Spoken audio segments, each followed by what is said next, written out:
Naturalism is everywhere in Western culture.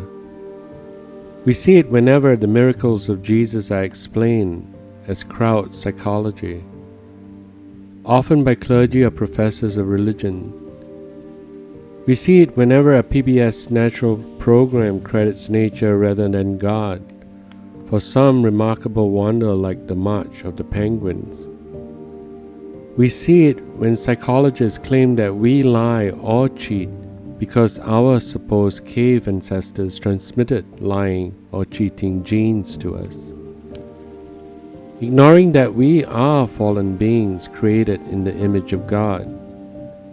And we see it in popular culture whenever created things are elevated above the Creator. Despite the dominance of naturalism in Western culture, Christians are right to remain unconvinced. God created nature as well as all laws by which nature operates. God not only created the world, but also upholds the world moment by moment. In Colossians chapter 1 verses 15 to 17, Paul writes, "He is the image of the invisible God, the firstborn of all creation. For by him all things were created, in heaven and on earth, visible and invisible.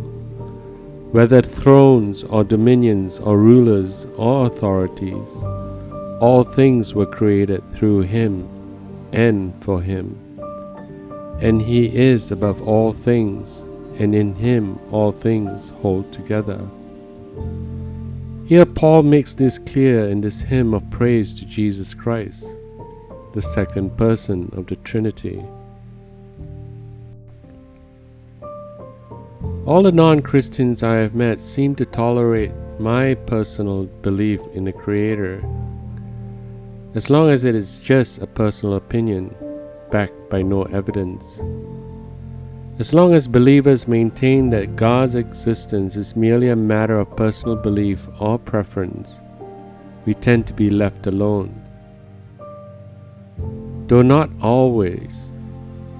We have to deal with militant atheists such as Richard Dawkins, who think that science has disproved God, and that belief in God is a communicable disease that needs to be eradicated. Dawkins at the Stanford Forum on Science Education remarked that his goal is to kill religion. In any case, controversy arises as soon as Christians assert that evidence supports God's interaction with the earth. Personal belief in God is one thing, but the stakes change completely if you say that his existence is supported by actual evidence. No wonder the debate over God's existence is heating up. More and more people have begun to understand and be persuaded by the evidence for God from nature. When we examine the evidence that nature reveals for a designer, this is a scientific question, not merely a question of personal faith or religious experience. Yet to answer this question fairly, our science must not be restricted by naturalism. If we determine in advance that science can only investigate natural causes, we rule out the possibility of a designer before the investigation has even begun. Consider detectives investigating a suspicious death.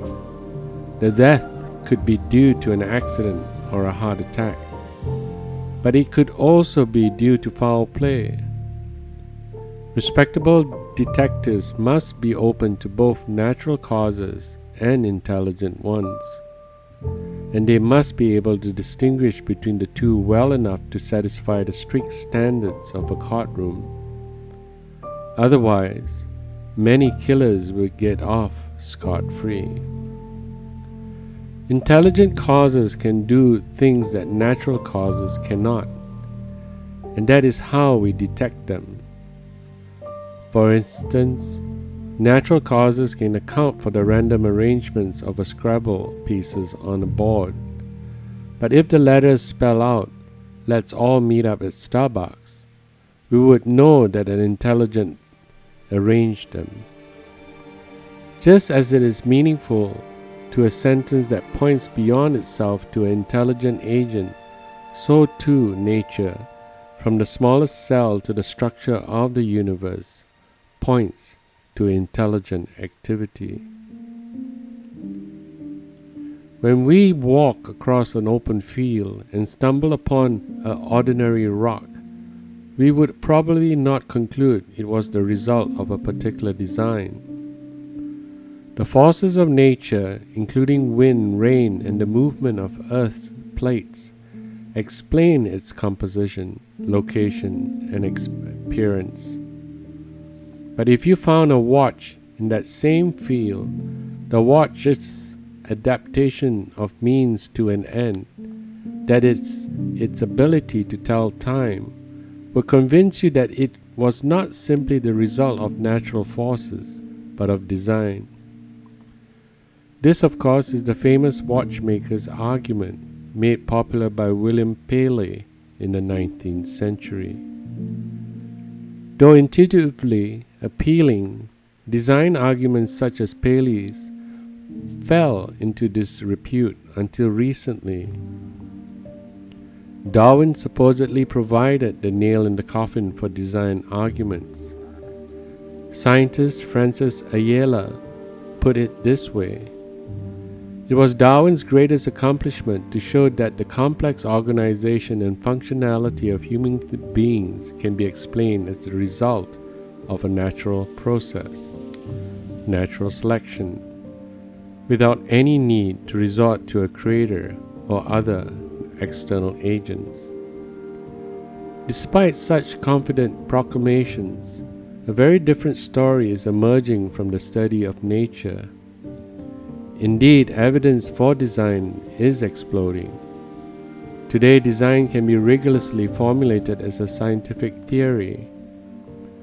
What has hindered recognition of design ever since Darwin is the absence of precise methods of identifying design in nature. For design to be a fruitful scientific theory, scientists need a reliable method for recognizing intelligence. Intelligent design has emerged as a new program for scientific research. In biology, intelligent design is a theory of biological origins and development. Its basic claim is that intelligent causes best explain the complex information-rich structures of biology, and that these causes are detectable by methods of science.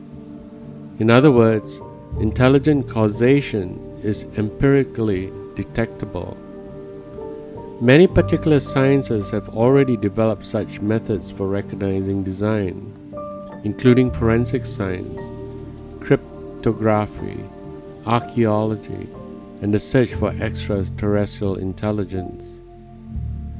Intelligent design does not have to prove that it is a science. It already is a science.